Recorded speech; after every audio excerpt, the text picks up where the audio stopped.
Hi, welcome to the Pursuit of Truth. So this is, well, the stories are all interconnected, I think, in a way, and some of them go back a week or so. So to do with the march by Tommy Robinson in London over, I don't know what it was, saving British culture or anti-immigration. I don't know what the actual message was there. The assassination of Charlie Kirk and the dismissal of Jimmy Kimmel and his show.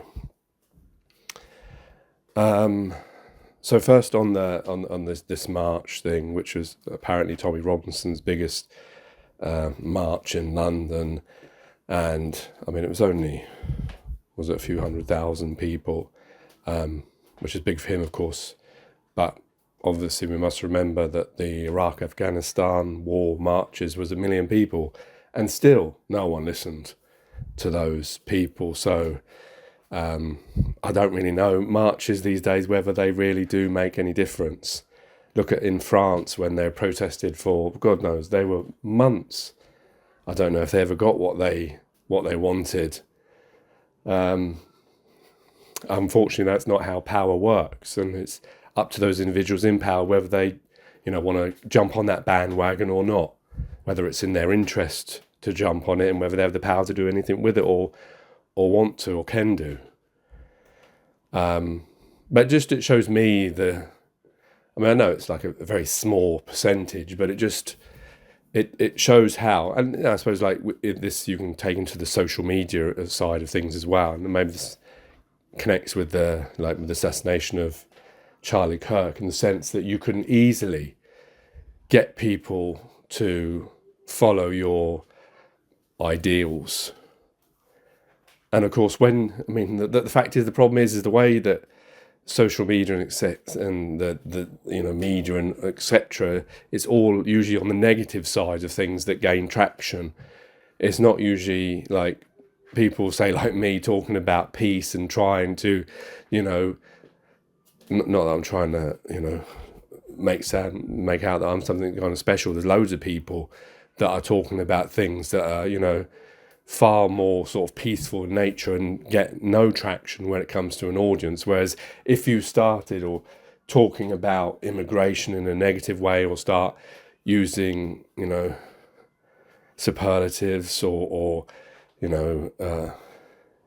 crass, inaccurate, untruthful language, then you start shouting, then you could easily get an audience. And isn't that weird? I mean, that shows something about us as human beings, doesn't it? That's the worrying thing. And this is nothing new. We can see in history. Look at in Germany, with the Nazi Party, how Hitler and a few others were able to get a whole nation and other nations to join them in their escapades and in their, in believing that what was happening, in the idea of taking over bits of land of other people's countries, not that I believe in all that, and also the Holocaust and what happened to Jews and Joseph Witness and homosexuals and other groups. They were able to brainwash them or make them see that, this is unacceptable until someone, until it ended, and then they were told, no, actually, and then, we're all like human beings, we're all like this clay able to be molded, and you've got to remember that the reason is because we all started off as babies with nothing. Yeah, we've got genetics and there's sort of nature-nurture argument, but it's those around, whoever those are, whether it's parents, peers, school, TV, or social media, all these things shape an individual in those early stages. We are created, we are not, it depends, like I say, it depends on the time and the place you're born to the person you grow up to be. So we are like that clay that can be molded by a different sculptor. And it depends what that sculptor's views are, and that sculptor in life is manifold. And so that's the worrying thing, to see that all these people I suspect a lot of them have no real other than waving flags, Union Jack or whichever flag they've got, and this idea of this sort of Afghanic kind of idea. Although Glony Spate used Afghanic to show people, well, that's what he said, of how a racist would be. Obviously, I grew up watching that. But that kind of mentality of, Britain for Britain. I don't know if this is what Tommy Robinson or those people were protesting about. I'm sure they were talking about immigration, but the thing is what just makes me laugh is the fact that I don't understand how, from my point of view, I see us all as human beings, and the fact that some people thousands of years ago put borders around us, bits of land, and said, you're British, you're American, you're Russian, you're Chinese, you're this, that, and the other. We're all human beings. Intrinsic truth is that we're all human beings. We're all the same. And why shouldn't we all have the best life possible? Because this is the only existence we're going to get, and there's no reason not to have it, because we have found ourselves on this place. We've not found ourselves on a barren planet. We've been lucky to find ourselves on a planet that has minerals and food for all of us, land for all of us, if we all work together. But we decided to compete against each other because those people before were, about possession and greed. And, this is my land and I want to control these people and make them think this way. And then I want that bit of land, so I'm going to fight them. And no one decided, let's not just all work together. You can't take it with you when you die. Anyway, so this idea of the fact is that these people waving their flags, and then which are probably made in China, and the fact is what they don't see is the benefit of. I mean, we shouldn't be talking about immigration. Immigration from what? Who says which bit of land is whose? You show me I know there's deeds and trust deeds and all that kind of stuff, but you show me God's handwriting saying that this was given to you. Men thousands of years ago took bits of land, probably murdered lots of people that were there, raped and pillaged, stole, and then said, this is my bit of land. We know in history that's happened, when you look at America, when you look at Australia, and etc. And I mean, even the Norman and Anglo-Saxon wars and all that, and the Roman wars, the majority of DNA of I don't know what these British people would consider British now. I mean, is it just now in the last 100 years, 1,000 years, 10,000 years, what? Because I suspect if you did a DNA analysis, you'd find all sorts of, because of the Anglo-Saxons and because of the Romans and etc. But the thing is, the stupidity part of it is they don't see the benefit. I mean, the fact is they're believing in the story that we've all been told, because we don't think about it as intrinsic truth that we're all human beings. We think of, because we're not brainwashed, but in a way we are. We're taught in classes and by school and just by the very nature of the system that we wake up in, of this border. And, you're patriotic to this flag, to this theme tune, to this country and to this ideal, and you believe that somehow it has these cultures and etc. But even from that, the fact is that everything is developed over time and has been borrowed from each other.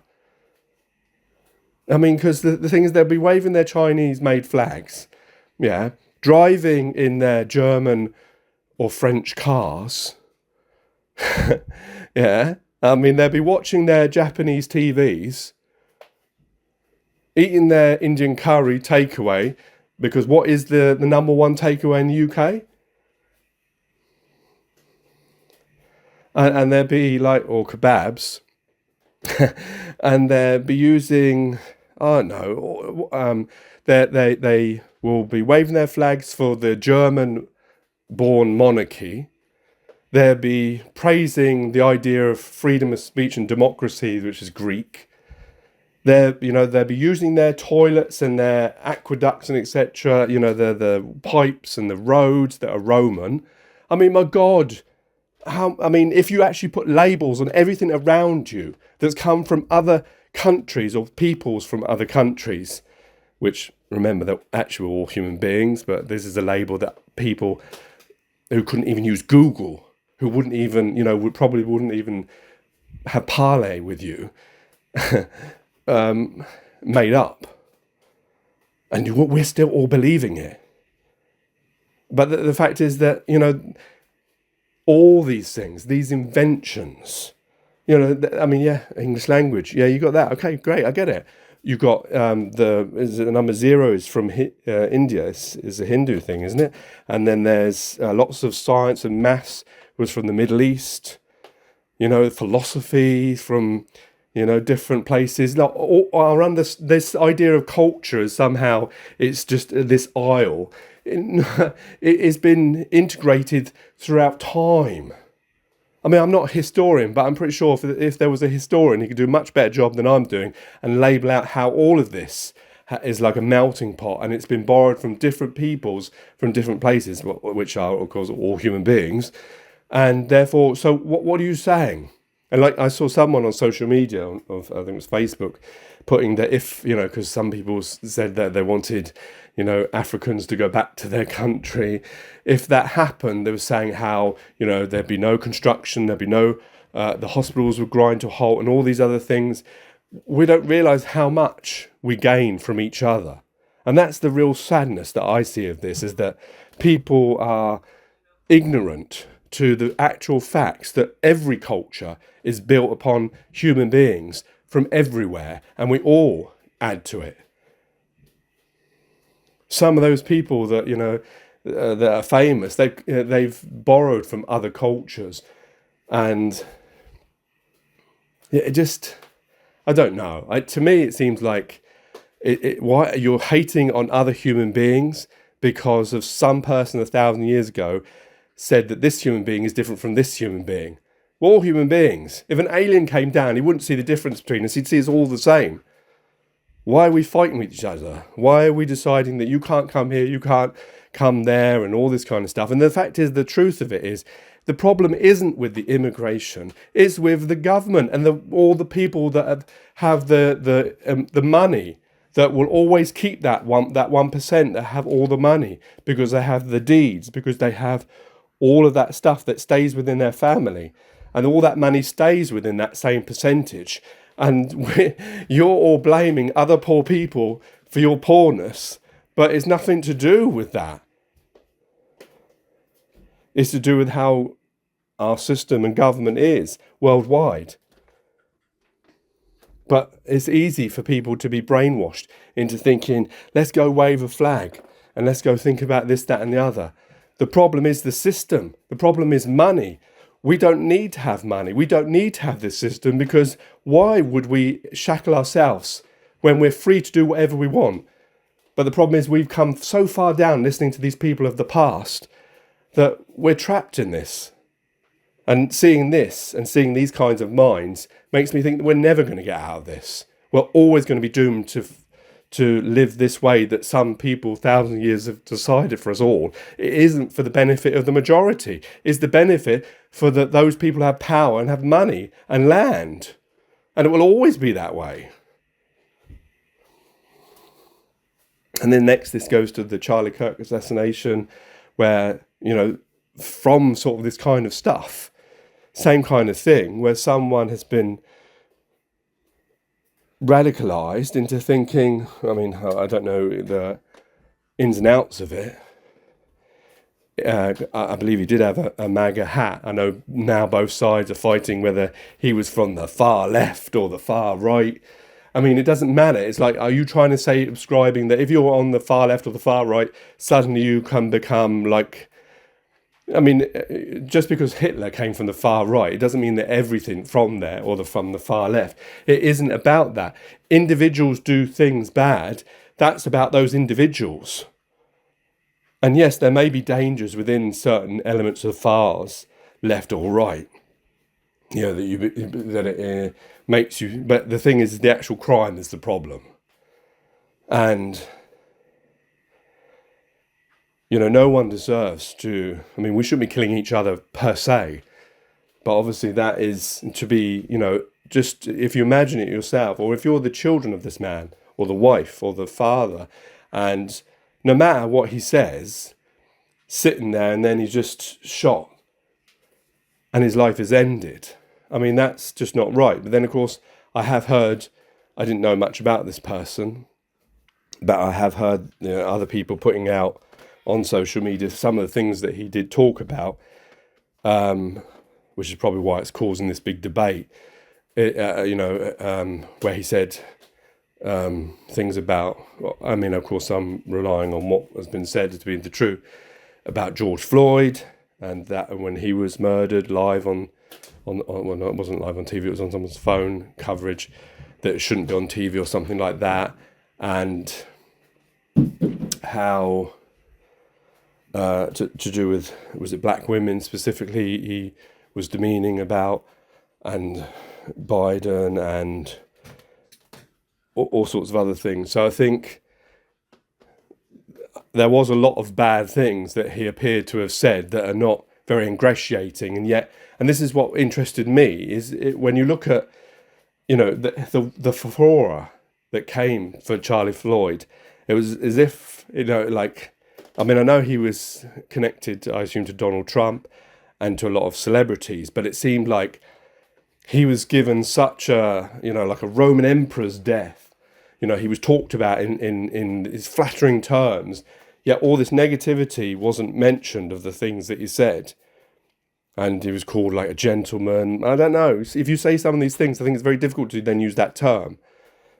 But the fact is that what interested me is how when George Floyd passed, how everyone talked on the media about, it was all negative, like he was, he stealing money or this, that, and the other. Whereas when Charlie Kirk died, it was all like, wow, he was a father, he had kids, and, he was this gentleman.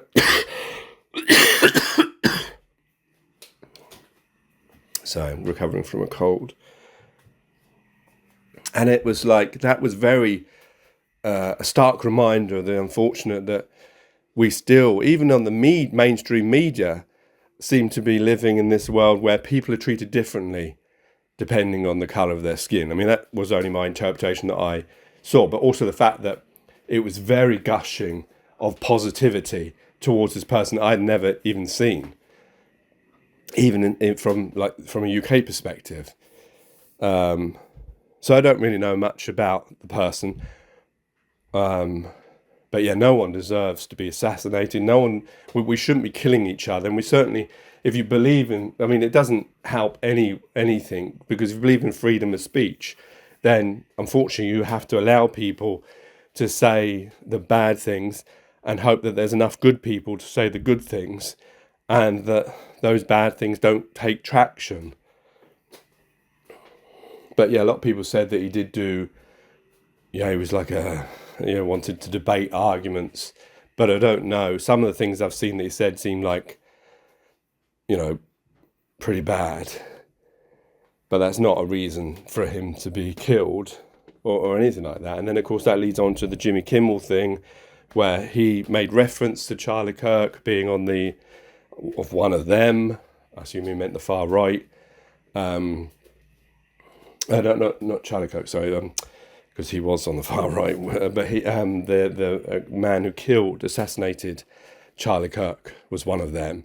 Whereas some people have been saying he's from the far left. I don't know. I heard he had a MAGA hat, Make America Great Again. I had a T-shirt, but I couldn't see what that T-shirt had on it. But it had like an American flag and someone standing on there. I don't know who it was. Yeah, I mean, but the thing is like them arguing over which side he was on.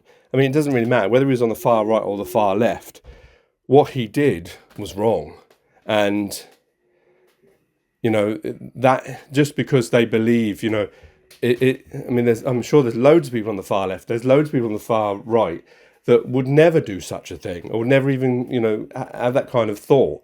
Of course, because we see that this is a one-off.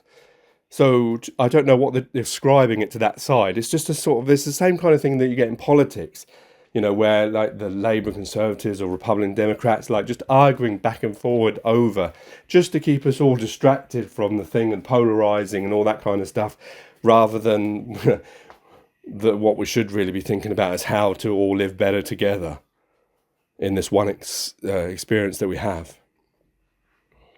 But yeah, it's just, but yeah, that idea of, because they're showing that. I mean, I saw the bit. I didn't see anything. I mean, I've seen Jon Stewart and a few of the others, Stephen Colbert and whatever, and saying far worse about the Trump and God, thank goodness they don't have it here, because imagine what Spitting Image or Jasper Carrott or whoever or Rory Bremner would have got if that was the case.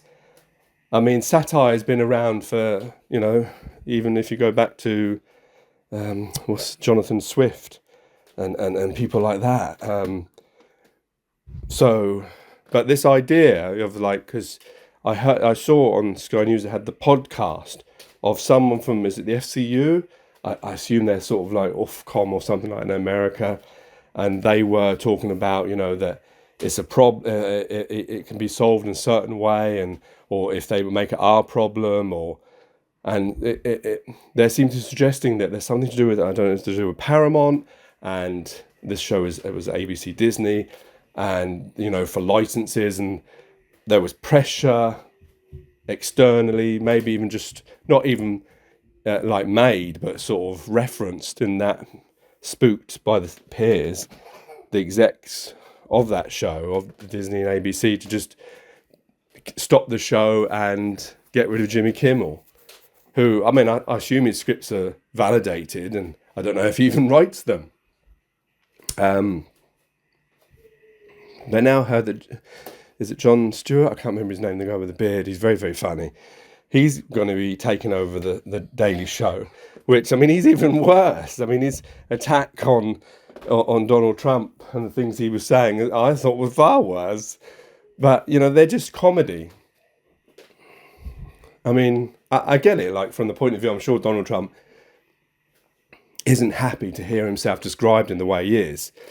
And, yeah, I get why some people would have, a problem with that. But the fact is that if you want to claim to live in a country of freedom of speech, you have to allow that freedom of speech.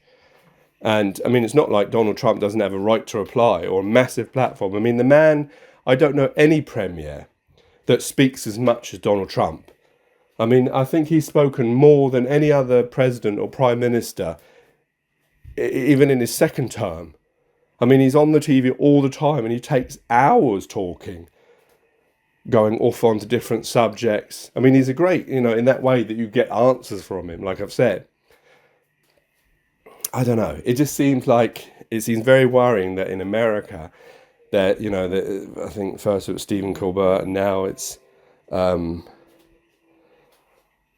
Jimmy Kimmel. Next, I'm sure that there was even a post that Donald Trump put, and this is the other thing where you could see, is it pressure, and then is it an authoritarian kind of government that is there? He put a tweet on his social media platform, is it Truth, about, Stephen Colbert, and I think he said next was Jimmy Kimmel, and then I think he mentioned something about, was it Seth MacFarlane and someone else? And I mean, that's very worrying, because we know, all those big companies of Disney and ABC and Paramount and all the Amazons and all those big people, they all schmooze around with each other, and there's influence that goes on. We know all that, Rupert Murdoch and all the others, and just by reading that, if they're a friend of them, they can say, okay, we'll get rid of him next. I mean, I don't know what kind of legislation they have in America that Jimmy Kimmel could, take them to court over. For what? For losing his job? What law did he break in America? I don't think he said anything that would be considered defamatory, or, I mean, I suppose he did sort of say that it came from that side. And I don't know whether that can be proved or not, or if that has been proved, that the killer, which political side he believed in. But I don't think that negates or adds to the fact that his actions were his actions of assassinating someone. Those other bits. Yeah, I don't know, because like I say, there's loads of people that believe in all those things but don't do such things. It's a shame that we can't believe in a system where we all live together and use every resource that's around us, whether it's people or the free things we found, to actually live together. What a world that would be. Why can't we have that system? But unfortunately, people are going to carry on the age-old system of possession, greed and money. Anyway, that's my views on these things. I might put some clips that I got from Sky News at the end, so you can hear all the stuff that I got it from, so you can verify it. Please check yourself and please leave your views. Take care, take it easy. God bless and peace. Though to our top story, and that is the tens of thousands of people who are gathering this afternoon in central London, attending what they've branded a free speech rally organised by the far-right activist Tommy Robinson. These are the pictures from the helicopter a little earlier in central London. As you can see, a very large demonstration indeed. People gathering outside Waterloo Station, making their way slowly this afternoon over to Whitehall, wearing and waving Union flags, St George's flags. We've even seen the St Andrew Saltire as well. It comes as there are counter demonstrations as well, and 1,600 extra police officers on duty. Well, a little earlier we spoke to Tom Cheshire, who is in the middle of that demonstration, to get a sense of his perspective. He's been to many of these rallies in the past, about just how big this one actually is. It's a huge turnout. We got to Blackfriars where Tommy Robinson had told people to assemble. Quite early on there were crowds of people coming, obviously from all around the country. We saw flags from Yorkshire, Lancaster, from Portsmouth as well. All these sorts of places, Wales represented too, and they have been gathering here to Waterloo, Stamford, just down here. This is the front of the march, and you can see how busy there is. Now, previously, Tommy Robinson's organised marches, I think the biggest has been around 25,000 people. This, I have to wait on official figures, this feels a lot bigger than that already. The crowds here are really, really extensive. We were down at the back of it, and it really just stretched down. They're waiting for it to start. Lots of chants, apologies for the language if you can make that out, but there has been criticism of the government. Now, Tommy Robinson is billing this as a free speech rally. He says it's also about protecting British heritage and British culture. That's left vague in terms of what this is, but I think it's fair to say this is a continuation of what we've seen throughout the summer with the protests in Epping. Movements like Raise the Colours, which is activists putting England flags, Union Jacks, Union flags all around the country. There are so many flags here. It really is a sea of them, people selling them on their way. And we've also seen people dressed as crusaders, people carrying crosses as well, all sorts of slogans, memorials too to Charlie Kirk, who was murdered earlier this week, a free speech activist being remembered here today, and I'm sure he'll be talked about in those speeches. But this is really, really huge. I think it's probably going to be the biggest rally organised by Tommy Robinson. We haven't started yet. It's going to move down that way, then back over the bridge in towards Whitehall, where we'll get close but not too close to that counter-protest you mentioned there. Now, Robinson has called for everyone here to be peaceful, not to wear face masks. I actually haven't seen any face masks yet. And for this to be sort of, a family day out. We have seen families here too. There is a big police presence. We've also seen people drinking. We could see whether that has an effect in terms of how this goes on later. It is supposed to end by 6 p.m. later today. It's supposed to end peacefully with that large police presence. But we're getting ready to go here. Follow this down. We'll come round to Whitehall, report as we go.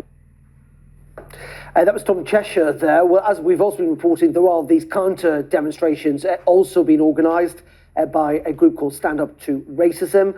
Our crime correspondent Martin Brunt is with them and now talks about the difficulties, and there are big difficulties, of trying to police these different demonstrations in the capital this afternoon. Trying to angle their story. Low key in comparison to where Tom is, of course, but in the last 20 minutes or so, it suddenly got rather busier, noisier, and Russell Square, which is where they are gathering, is filling up. And I was going to tell you there were about perhaps 500 people there. I think probably edging towards 1,000. And there may be, by the time this group of protesters moves off, there may be as many as 5,000, perhaps even more. I mean, on all these occasions, a lot rather depends on the weather. The weather looks reasonably promising, yeah, maybe 5,000 plus here, but far, far fewer than Tom will see on his end of this day of protest. There are police around here, as always. There are officers on the ground. No hint of any disruption here, but of course there are many, many other officers who are sitting in vans inside streets, on duty, waiting to be called in to help if they're needed. There are something like 1,600 Metropolitan Police officers on duty today. I say Met Police officers, that includes 500 from around the country. So they have had to call in reinforcements. And it's not just these two rival protests that they're concerned about or they're aware of. There are 5 Premier League matches going on today in London. That's a bit unusual. And there are all sorts of other events as well. So it is, even by the Met Saturday standards, a very, very busy day. There are 1,000 officers who are dedicated to policing these two protests. And as ever, their mission is to allow safe protest for both sides. There are a number of conditions that have been set down. Principally, the two groups have to gather in a designated area. They have to follow a prescribed route, a designated route to Whitehall. And when they get to Whitehall, they have to, again, to stay in designated areas. Essentially, the police are planning to keep the two rival groups apart, one end of Whitehall each, with a sterile area in between, a kind of no man's land, if you like. One other interesting aspect, the Metropolitan Police officer in charge of policing today, Commander Claire Haynes, has said this, that we recognise concerns of many in Muslim communities, given the record, she says, of anti-Muslim rhetoric and incidents of offensive chanting by a minority of previous marches. So making it clear to anybody within those communities who are concerned about what might happen today, the message to them is, look, don't get over concerned, carry on your life as normal, do whatever you were planning to do today. The police at this stage certainly feel confident that they can manage these two rival protests, and it should be said that they have been talking to both sets of protesters or both sets of organisers. And Tommy Robinson has said in the past 24 hours on his social media postings that he has a good reputation, a good relationship with the Metropolitan Police. He praised them for the way that they've dealt with his followers on previous occasions, and makes the point that the previous 4 marches, protests by his supporters, have gone relatively peacefully. That's Morton Blunt at that counter demonstration, Stand Up to Racism. Also, that event is the MP, Diane Abbott, and our team on the ground there managed to catch up with her a little earlier as well. Let's listen into what she had to say. I think it's very important to stand up to fascism. We need to be in solidarity with asylum seekers, and we need to show that we are united. And you said this is about women's safety and girls. Obviously, the other side say this is about that issue for them too. What's your response? They're talking nonsense. That's my response. They're talking nonsense. And it's a dangerous lie to try and say that men of colour are a threat to women. It's a very dangerous lie. And I think we need to squash it. Obviously, we've seen the protests around the hotels, housing asylum seekers, and the government's response. Do you have a message for the government on how they should be responding to these protests? My message to the government is they want to keep people safe, and we need to be clear that these demonstrations around hotels are racist demonstrations. We have to be clear about that. And finally, we've had a message go out telling Muslim Londoners maybe to stay at home, maybe it's not safe for them. What do you think people are feeling when there's thousands of people gathering with England flags? Is that intimidating? Well, I think particularly children children and women should try and stay safe, but I'm not going to be intimidated by people. I'm not. It was Diane Abbott speaking a little earlier at that counter-protest, to the main demonstration that we are seeing on our TV sets as I speak. This is the tens of thousands of people, a rather huge crowd that has turned up in central London today to demonstrate in what they call a Unite the Kingdom march. It's been branded a free speech march by the far-right activist Tommy Robinson. A lot of people there waving England flags, St George flags, the Union flag as well. Clearly a lot of people very uncomfortable and not very happy with the levels of migration we've seen in this country in recent years, taking to the streets. Tommy Robinson insisting that this march demonstration should remain peaceful. The police suggesting that anyone who potentially crosses the line, they will take very firm action. As I say, a very large demonstration in central London. This is what I heard on Sky News when it happened, actually. Maybe 10 or 15 feet away when it happened.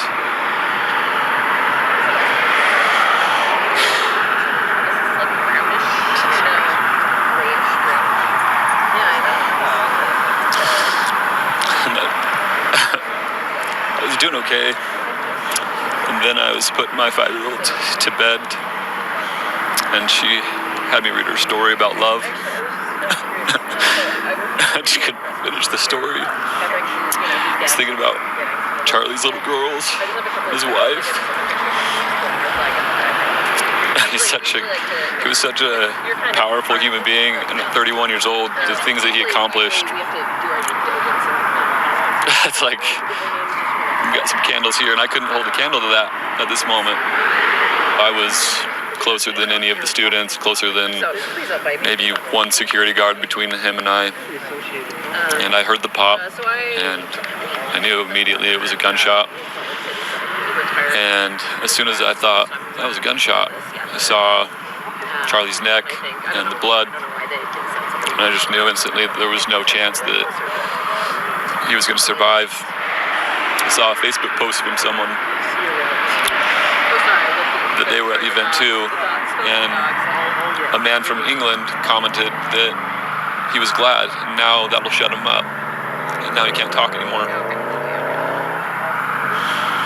And that kind of hatred and that kind of vile attitude can't exist in society. I believe the governor earlier today said that if any part of you felt happy hearing this news, like, you need to check yourself. You need to see, what kind of angels can come into your life and change your heart, because there's a real cancer in our society, and it's not just in America, it's around the globe. I think it's infused by social media, but people are carrying deep-rooted hatred that needs to stop. We can have differing opinions, we can have discussions. Get off that rooftop, stop just holding your rifle down there and grab a microphone. Talk to somebody.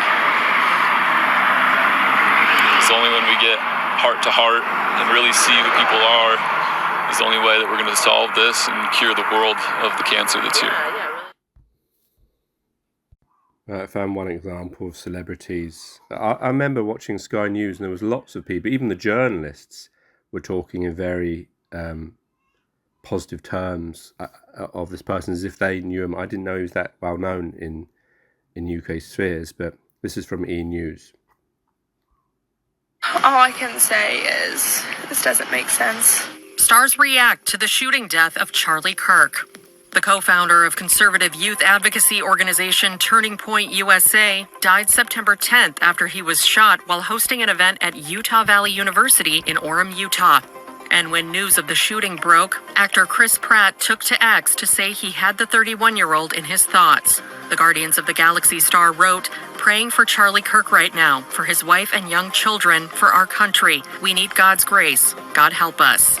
Pratt's mother-in-law, journalist Maria Shriver, also spoke out on the platform, saying, "We should all condemn political violence, a young life cut down, a young family left to pick up the pieces. This is not just a tragedy for his family. This is a tragedy for our country, no matter where you are on political spectrum. This is something we can all condemn. This is a moment to stop, reflect, and reassess." Savannah Chrisley also posted a tearful video on TikTok expressing her grief. I've met so many great people and lifelong friends. And one of those people that brought me into their world was Charlie Kirk. Someone who gave me a voice as a woman, made me feel like I had the power to show up in this world. And he was assassinated today. This is tough. Pray for Charlie. Pray for his parents, his children, his entire family. Erica, my heart is with you. Late-night host Jimmy Kimmel said in a message on X, "Instead of the angry finger-pointing, can we just for one day agree that it is horrible and monstrous to shoot another human? On behalf of my family, we send love to the Kirks and to all the children, parents, and innocents who fall victim to senseless gun violence."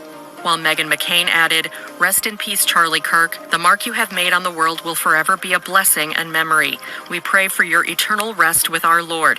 May God bless your family always and be with your children and wife Erica." Author Stephen King wrote, "The motivation of the man who shot Charlie Kirk isn't clear. What is clear is it was another example of American gun violence." President Donald Trump issued a video statement on Kirk's passing after confirming his death on Truth Social. To my great fellow Americans, I am filled with grief and anger at the heinous assassination of Charlie Kirk on a college campus in Utah. Charlie inspired millions, and tonight, all who knew him and loved him are united in shock and horror. May God bless his memory. May God watch over his family. And may God bless the United States of America. Thank you. I don't remember any president doing that before, and now I'm going to find clips of what Charlie Kirk actually said.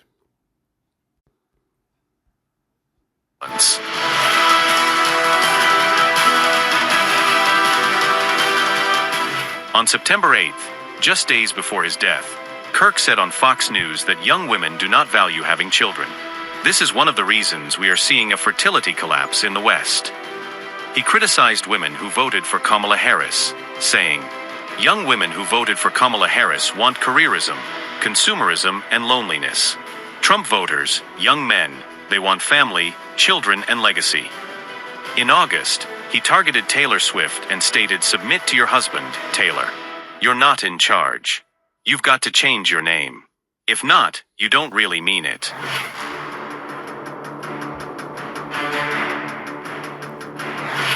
Kirk identified as pro-life, with no exceptions.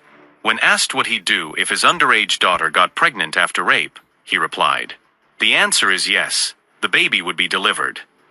He called abortion a spiritual battle between good and evil, and accused women of committing murder. On rape, he argued there was a gray area when alcohol is involved in consent cases.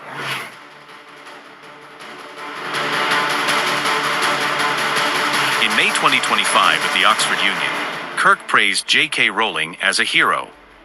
He added, "There's something sick and awful about chopping off a 14-year-old's breasts." At Kansas State University in 2024, he said, "Transgenderism is a mental disorder. I want people suffering from transgenderism to get care."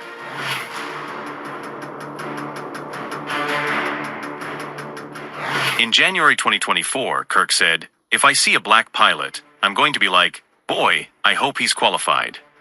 He slammed affirmative action as evil and blamed black communities for crime. He said, "The problem is blacks that kill themselves a lot, kill each other in inner cities. The failing government schools in inner cities." He added, "The problem is that black fathers abandon the women that they impregnate." He also criticized Michelle Obama, Joy Reid, Sheila Jackson Lee, and Ketanji Brown Jackson. He said, "They do not have the brain processing power to otherwise be taken really seriously. You had to go steal a white person's slot." In 2021, he described George Floyd as a scumbag and unworthy of public attention. Charlie Kirk's death has silenced his voice, but his words remain. From his attacks on immigrants and minorities, to his views on guns and women, his rhetoric shaped fierce debates in America. Now, as investigations continue, his legacy is being revisited through the controversies he left behind. Remove your car scratches in 60 seconds. Okay, that was from Mint. I do want to get your reaction to this news that has frankly sent shockwaves in the free world. This is a transparent abuse of government power. Let's be very clear about what happened here. Brendan Carr went on an interview yesterday morning and told ABC that they had to take care of Jimmy Kimmel. And he said, we can do this the easy way or the hard way. These are mafia tactics. You have a very nice station there, ABC. It would be a shame if something were to happen to it. And of course, not long after that, ABC announced that they were indefinitely suspending Jimmy Kimmel. In the United States of America and in any free society, the government should never be bringing its power to bear against a media organization because they don't like what that media has to say. Yeah, and I guess, my question is, how do you believe that ABC should have handled this? ABC should have stood firm. They should have, if the FCC moved against them, they should have challenged it in the courts. What they shouldn't have done is acquiesced to the government's tactics, to the government's threats. The First Amendment and freedom of speech is not self-executing. It requires companies and regular folks to be brave and stand up when the government tries to trample free speech. But what we've seen time and time again this year is that when profits come up against standing up for free speech, whether it's other media companies settling with Donald Trump over frivolous defamation lawsuits or trying to get mergers through, for example, the Paramount merger, our media corporations are prioritizing their profits over protecting freedom of speech in the United States. And I think that is at the heart of this. I mean, governments, politicians are never going to, welcome criticism from whether it's comedians or journalists. Any kind of criticism they push back on. But to fold, I think, is also part of the problem here, because if you start to, fold and give an inch when it comes to free speech, then they will keep trying it on, frankly. That's absolutely right. But let's also be clear on whose fault all of this is. It is Donald Trump's administration's fault. The media, though they should be standing up much more firmly than they are making, let's be honest, a financial decision here. They are making a financial decision that it is going to be safer for them to capitulate to the government than it is for them to fight. But the government should never be putting them in this position to begin with. It is absolutely unlawful and unconstitutional for the Trump administration to be wielding its authority, to be wielding these threats against media companies simply because they don't like how they've covered Donald Trump or his administration. So what is the concern here now that this could intensify, that, individual journalists and other comedians could now be targeted, given what's happened to someone like Jimmy Kimmel, someone known globally, a huge face with a massive platform? That's certainly the worry. Recall that after Stephen Colbert was forced off the air over the summer, Donald Trump posted on Truth Social that Jimmy Kimmel was next. And Jimmy Kimmel was next. And then last night, Donald Trump posted again that Jimmy Fallon and Seth Meyers are next up. And so there is a very real chance that this problem is going to get worse. And it is going to take not only the media companies, but regular Americans to stand up and say, this is not the country the First Amendment promises us. This is not what our Constitution promises us in terms of free speech and a free press. So what is your advice on, what steps media companies should be taking and others to protect those rights that you speak of, and that, is the cornerstone of America and other democracies across the world?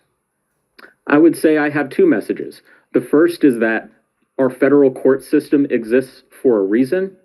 And the second is that 50 and 100 years from now, no one will remember what your quarterly profits were. They will remember if you stood up to protect freedom of speech and freedom of the press when it was under threat. Connor Fitzpatrick, thank you so much for joining us here on the program. Thank you. We hit some new lows over the weekend with the MAGA gang desperately trying to characterize this kid who murdered Charlie Kirk as anything other than one of them and doing everything they can to score political points from. Here's everything you need to know about the off-key monologue that got Jimmy Kimmel's show pulled indefinitely.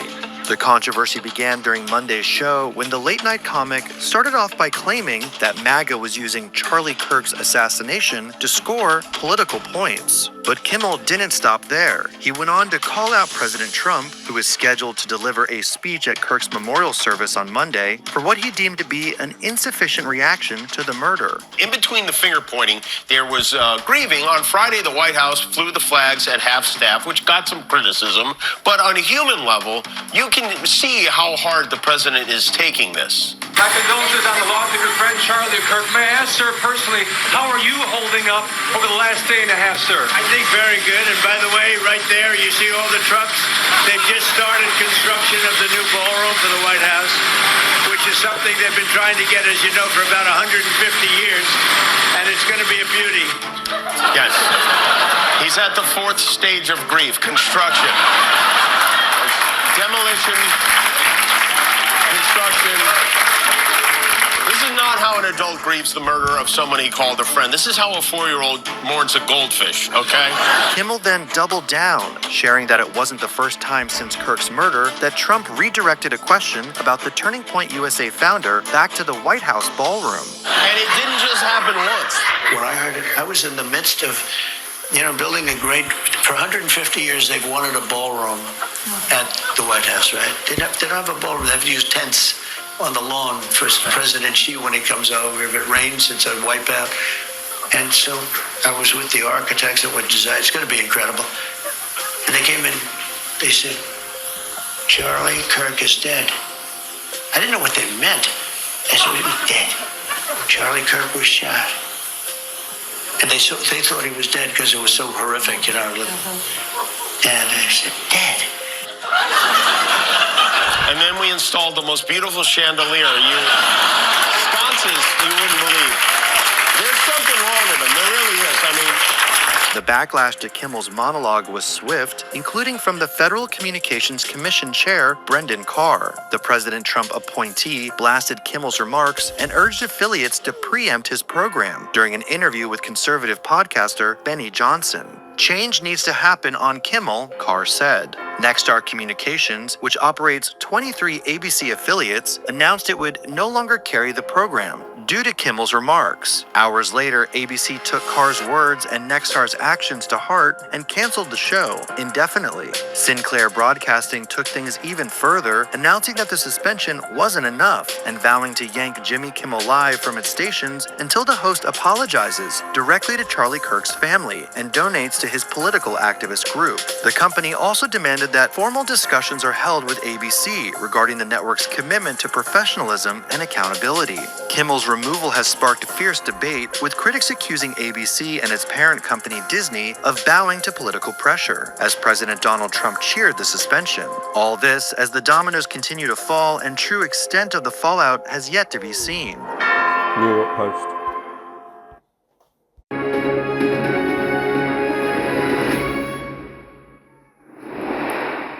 Hello and good morning. Thank you for joining us. The hosts of late night shows in the US came out fighting last night after one of their number, Jimmy Kimmel, was taken off air for comments he made about the reaction to the assassination of Charlie Kirk. Stephen Colbert, Jimmy Fallon, Jon Stewart and Seth Meyers all used their opening monologue to criticize what they see as government censorship. Their main target, President Trump. Our US correspondent David Blevins reports. We have another fun, hilarious, administration-compliant show. There was no silence on the set. Jimmy Kimmel's late-night rivals firing back. That is blatant censorship. But with an autocrat, you cannot give an inch. Anyway, to sum it up, President Trump is making America great again. Now, some naysayers may argue that this administration's speech concerns are merely a cynical ploy, a thin gruel of a ruse, a smokescreen to obscure an unprecedented consolidation of power and unitary intimidation, principleless and coldly antithetical to any experiment in a constitutional republic governance. Some people would say that. Not me, though. I think it's great. And we must all stand up for the principles of free expression. There's a reason free speech is in the very First Amendment. It stands above all others. You might even say it's the ultimate. But the president is suggesting that networks could have their licenses revoked for not supporting him. If they're 97% against, they give me only bad publicity or press. I mean, they're getting a license. I would think maybe their license should be taken away. Jimmy Kimmel! For 2 decades, he's been part of America's late-night routine. Thank you for being here. But Jimmy Kimmel is off the air over comments about the assassination of Charlie Kirk. Protesters are calling it censorship. President Obama branding it government coercion. Stephen Colbert's CBS show is ending soon too. Those queuing for tickets were not amused. What do you think about what happened to Jimmy Kimmel? Awful. First of all, this is an issue of First Amendment rights, and it seems to be just pushed aside. We're going in the wrong direction in this country. We should definitely take that a little bit more serious. But now it sure seems like this is the start of a pattern. Brendan Carr, the Trump-appointed media regulator, had piled pressure on ABC, urging affiliate stations to pull Kimmel's show or risk their own licenses. We can do this the easy way or the hard way. These companies can find ways to change conduct, to take action, frankly, on Kimmel, or there's going to be additional work for the FCC ahead. Jimmy Kimmel has exited the stage for now. Executives from Disney, which owns ABC, will meet with him soon to assess the road ahead. David Blevins, Sky News in Washington.